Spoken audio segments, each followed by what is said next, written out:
Welcome to the Unicorn Circuit, your weekly dose of car news and exciting things from all over the interballs. And today it's a robot special, Martin. It's a robot special, and I guess you could call this an outside broadcast, even though we're inside. We're not on our usual lounge. No, we're not. We are here at the first robotics competition.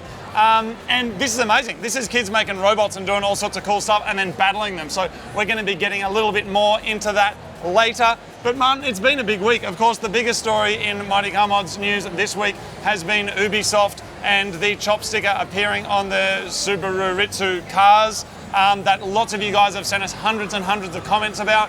We've tagged Ubisoft in a post and said, hey, there's Mighty Mod stickers on these cars. We love it. We're happy about it. Nod, nod. Yes, that's awesome. And we're like, who did it? And we did get an official response from them.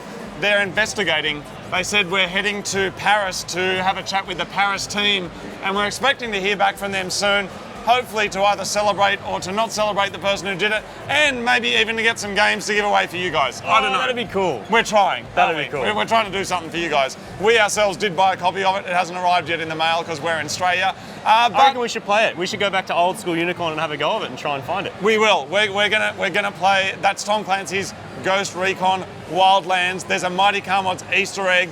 It's all over Reddit and I mean, you'll find it. Google it. You'll find it. Anyway, we're hoping to get some official response or not at some stage. But either way, it's freaking awesome, man. Let's just kick it right into car news this week, also known as robot news.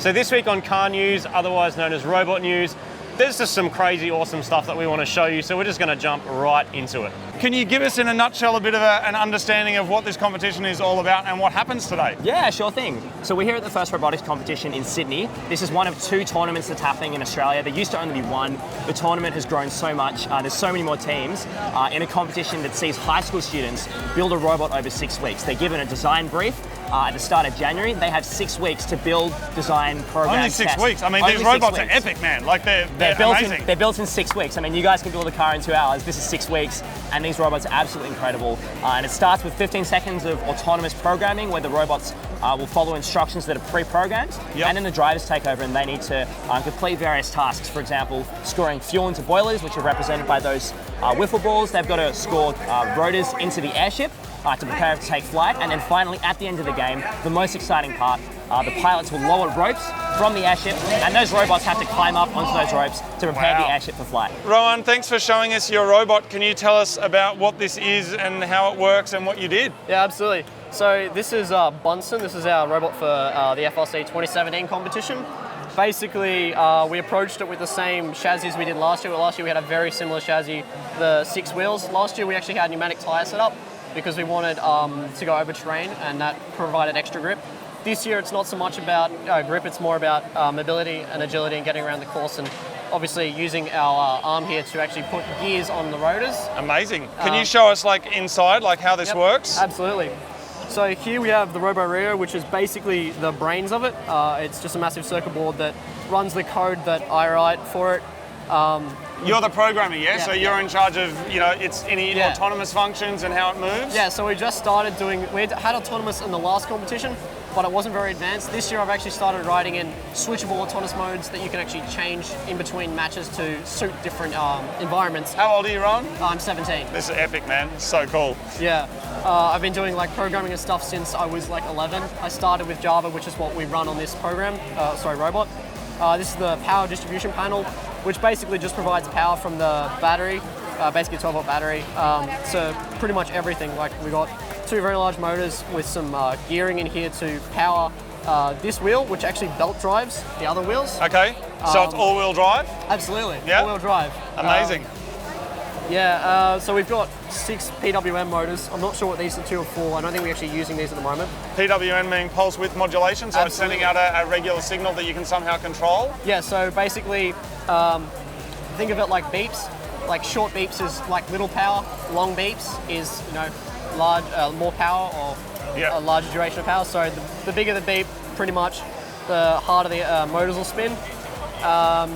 What else have we got? This is awesome, man. And you're into cars as well, is that right? Yeah, absolutely. It was your channel that sort of sparked that interest. Oh, thank you, man. Yeah. Do you think there's many things about the kind of work you're doing here with robots that could potentially transfer to automotive industry and car as well? Absolutely. You've got like hybrids these days that run off electrical motors and sort of software like we're developing here that just control car economics and fuel economy and all sorts of stuff like that. ABS and traction control, it's all electronically controlled, and I guess as software improves and the industry of technology improves, I guess that will also improve with them. And yeah, it's a good time to be here. Like, this is my second year.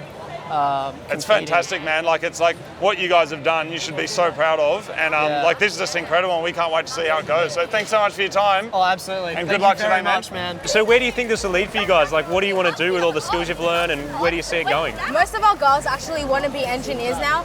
We started off as wanting to be psychologists, or lawyers, or like things like that. We moved away from the humanities and we're seeing that girls can do so much in engineering. Girls can be pioneers and leaders. And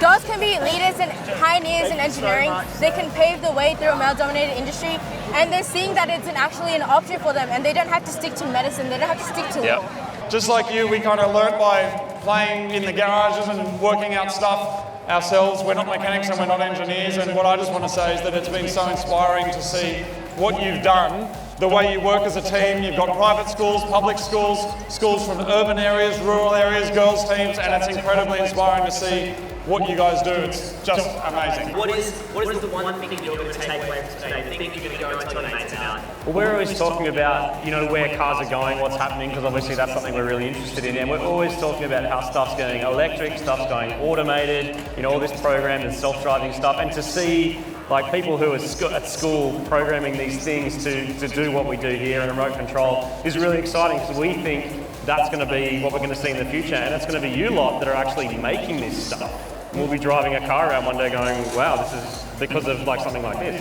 Who knows, 20, 25 years, you might be bringing a car into your garage that was designed and built by someone of these. There's no doubt about it at all. I mean, we were having a chat with Blacktown girls before. Woo! And they were saying that a lot of them, they've literally changed their careers. Originally they were getting into humanities or psychology, and now they want to be engineers, and they want to kind of go, you know what, we're women, we're in control of our lives, we can go into a male-dominated area and we can show that we can dominate as well. And that's what I'm going to take home today, so well done, girls, that's awesome. Ladies and gentlemen, Marty and Moog from Mighty Cobalt. Thank you, have fun, guys. Woo! Man, that's super awesome. Isn't it, man? It's like, I wish I could do that. When I was at school, we were just like milking goats and dogs and stuff. Like, I went to an ag school. You're milking stuff. We had Windows 95. Anyway, this is what I think's great about this, and what I love about it is how easy and how simple a lot of this stuff is for them. Like one of the guys who programs the actual robot thing. He's just like, yeah, I'm programmer. I just program and I put like a switch in there so you can manually override it. That is exactly what we were talking about last week about automated cars. This is no different. The technology is essentially the same. It's a computer controller that's controlling wheels and it's doing stuff. Ryan made that point that a lot of this technology is transferred by industry, and it's what we're going to see in cars. So there used to be this divide, obviously, between like cars and electronics. Then cars get more and more electric and more computers, and there's ECUs, which, people when that stuff came out were like, this stuff's crazy. Now we're talking about kids who are teenagers who are making robots, and the technology that they're employing is the technology that very soon we're going to be seeing in what I believe will be the majority of cars in the future. Completely agree. The technology's there. There's absolutely no real difference. It's just you're just scaling it up. Yeah. It's pretty cool. It's amazing. Love it. Martin, what I want to do a quick shout out to, and we actually have no affiliation in any particular way with these people, but Macquarie University, Google and Ford, I understand, are the people who funded this so that people can actually come and do this and play with robots. Well done to those people for getting behind this thing, because that's pretty freaking awesome. Cool thing is this actually tours all around the world. So I think it started in America, but you actually see this competition in various countries. So all the backing means that they can go and like kids from all sorts of countries all over the world can do this essentially the same competition, and the rules are always the same. So it means if you're really good and you win a competition, there's the opportunity that you can go overseas and battle other nations in a robot thing. Sounds pretty exciting. And what's awesome about this stuff, public schools, private schools, all girl teams, like there is no entry requirement in terms of, like a lot of sports are dominated by men, or a lot of different things are dominated by women. Like this is just people come in here, there's a great mix of different people from rural areas, people from city areas. I just think it's freaking awesome, and I'm giving it the unicorn double thumbs up of approval. And on that note, let's kick it into Is That Even Legal?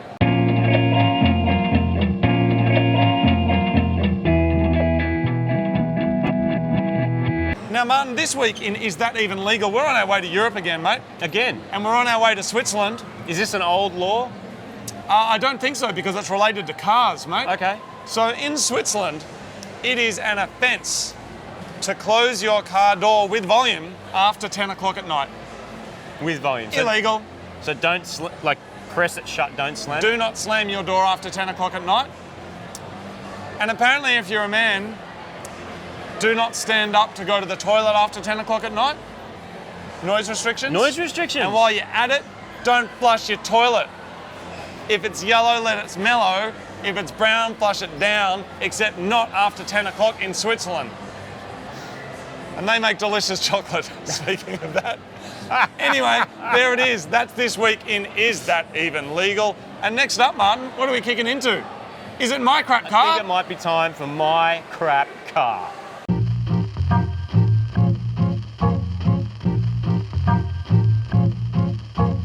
This week on My Crap Car, this is where we give you the opportunity to show us and the rest of the Unicorn Circuit viewership your crap car. All you got to do is get your crap car, get your video camera or your phone, whatever it is, film it this way, don't put any music on it, and show us around your crap car. Extra points if it moves and drives. Yeah, we'd prefer your crap car to move, because otherwise every video is just, here's a broken pile of crap sitting in my garage, which is what our garages look like. So we actually want to see a car that moves. You can send your videos into My Crap Car at the Unicorn Circuit, and this week we have a very special pile of crap just for you. Hello, the Unicorn Circuit. I'm Brett Moberg. This is my crap car. This is my 2005 Chevy Cobalt.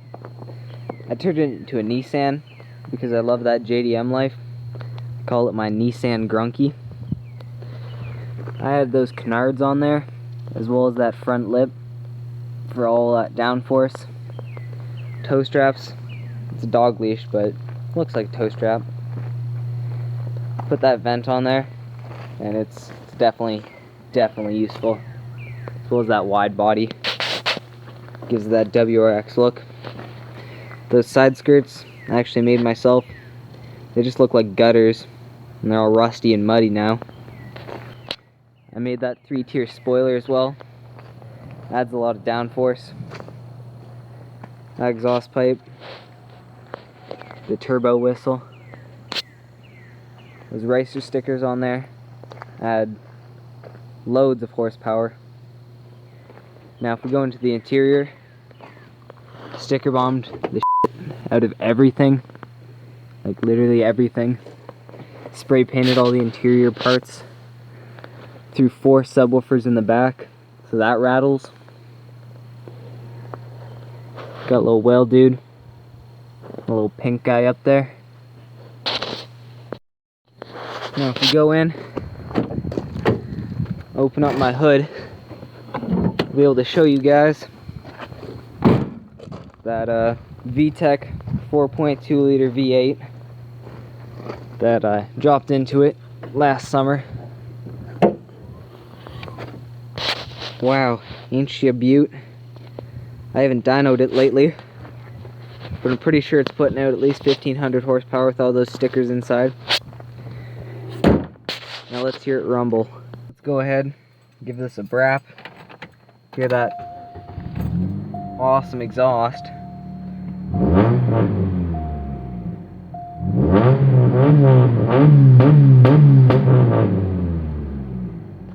Wow, that V8 rumble. Thank you for watching. That was my crap car.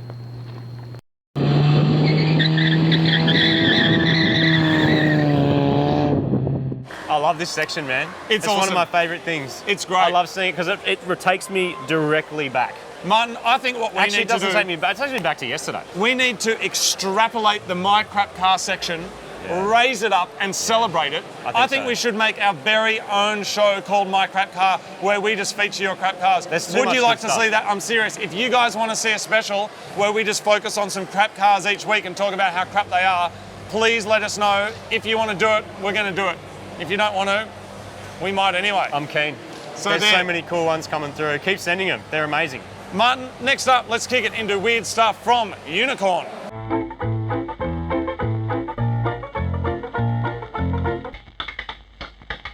This week on Weird Stuff from Unicorn, we have a book, and not just any book, we have an actual like self-published, self-made DIY book from a gentleman called Sean, who says, Marty and Moog, I greatly appreciate your positive, humorous and uplifting channels on YouTube. Oh, I like thanks, that you Sean. said positive, dude. Positivity is important. And uplifting. You inspire not only myself but others to believe in themselves and accomplish your dreams. I hope you enjoy the book. It was a 5 to 6 year journey from start to finish to build my dream vehicle, not a crap car, from Sean. So this is a book that is called Yeti, the Baja STI. And Martin, I had a look at this last night. This dude has built like an epic off its face Subaru. And the book goes through like how he funded it, how he modified it, what he does. He's a fabricator, like engineer, kind of electrician-y kind of dude. I just want to draw your But attention look to at the like fact look at what he's made, it's got tread things on it. That's which is just crazy. awesome. I'm assuming you can find out more about this if you look on the intervals and just have a look for Baja STI. But you know what I like about that? He did it himself. He went and then did he it. made a book about it himself and then sent it to us. So Sean, thank you very much. That's epic. Thank you to the Unicorn for delivering that to us. Martin, what's next? Time for mytown.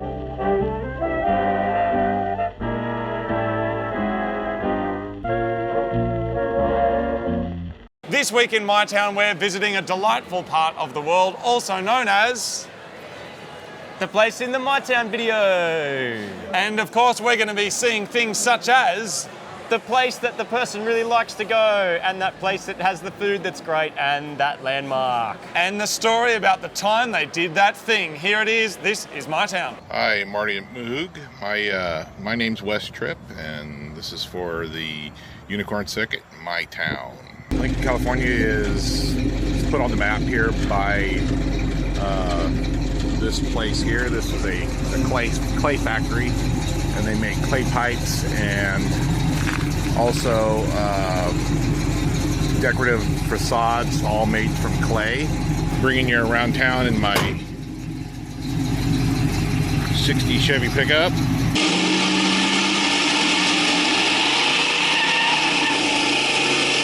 Okay, here we are at Dillman Range. This is a Lincoln Rifle Club. We've got it's a pretty nice shooting range. They've got long range shooting over here, up 200 yards, a pistol range over here, and then off over that direction is a trap shooting range for shotgun. And notice the hill there, it's all clay. This is the overpass for cows.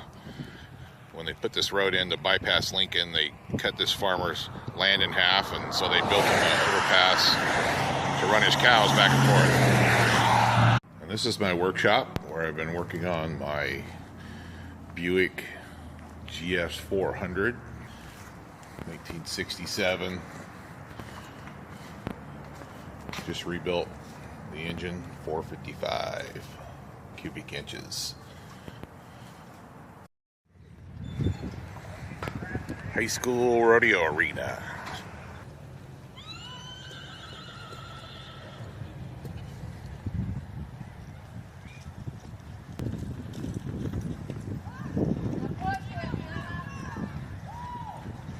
All right, thanks Marty and Moog for coming with me and taking a look at mytown.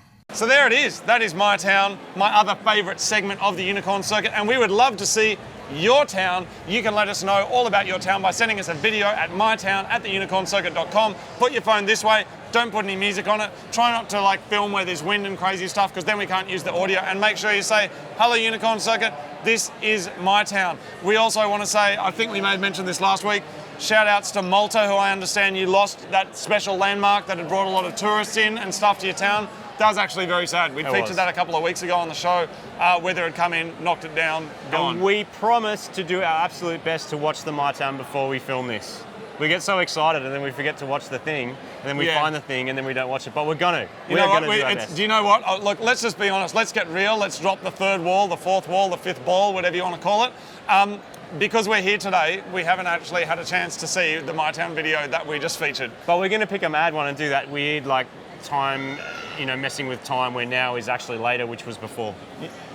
Yes, we are. But usually, of course, when we're back in the hood at the HQ, we are seeing them first. So look, let's just, it's a moment of honesty, purity, and transparency because we care. So that was mytown. Martin, what's next, mate? It's random meat bag. I think it's is random that it, or meat is it bag. story time? You got a story? Oh, that awesome story you had. It's story time.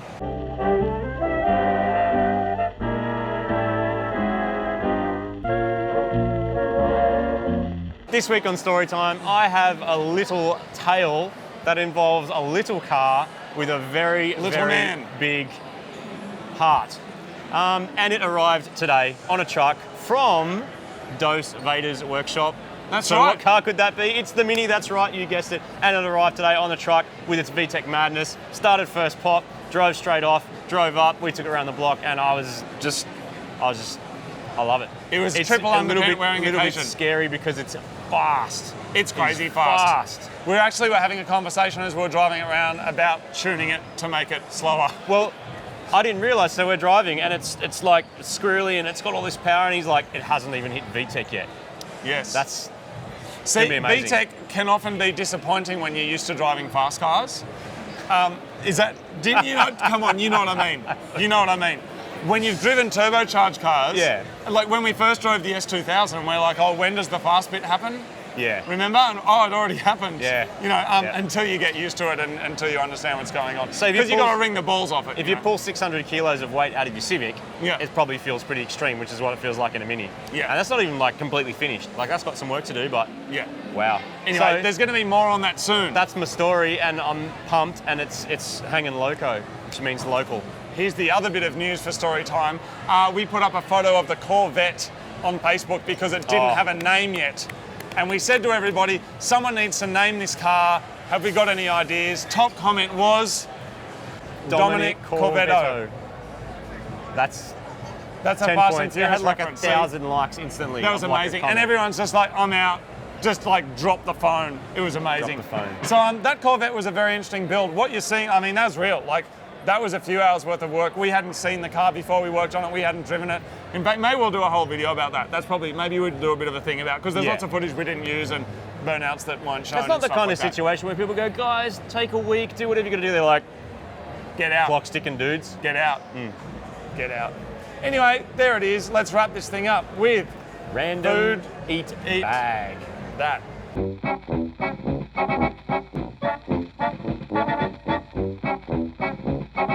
We are finishing off the Unicorn Circuit today with a true blue, authentic Aussie tradition known as a nugget chaser. Nugget chaser. Do you remember them from primary school? Yeah, man. Yeah. It was massive. Any So- canteen that had chicken nuggets, it was the thing. That's right. So basically what this meant is that you would buy nerds, which are these little lollies. Candy things, And you aren't do they? like a handful of those things, then you chase it with a chicken nugget. I mean, we're talking, this is like 80s Australian schoolyard action. Do you do strawberry or grape?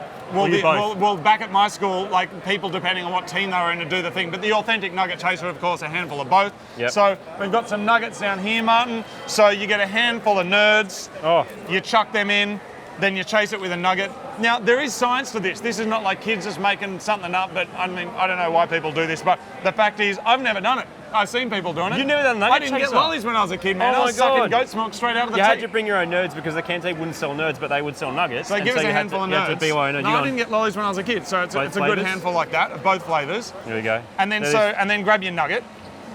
And then so you chuck the nerds in, nugget chaser because you follow up with it. Straight away. And there it is, straight up. Thanks so for there it watching is. the Thanks for Unicorn watching the Circuit. Unicorn Circuit. This is The nugget chaser. chaser. Oh, Oh my god. it's good, eh? I understand now. I got more nerds. Oh my god. Oh, I know what It's it like does. sweet and sour, but like tastier. Holy shit, man. It's so good, isn't it? And you put them on the nugget. Oh. Oh. Amazing. See you next time.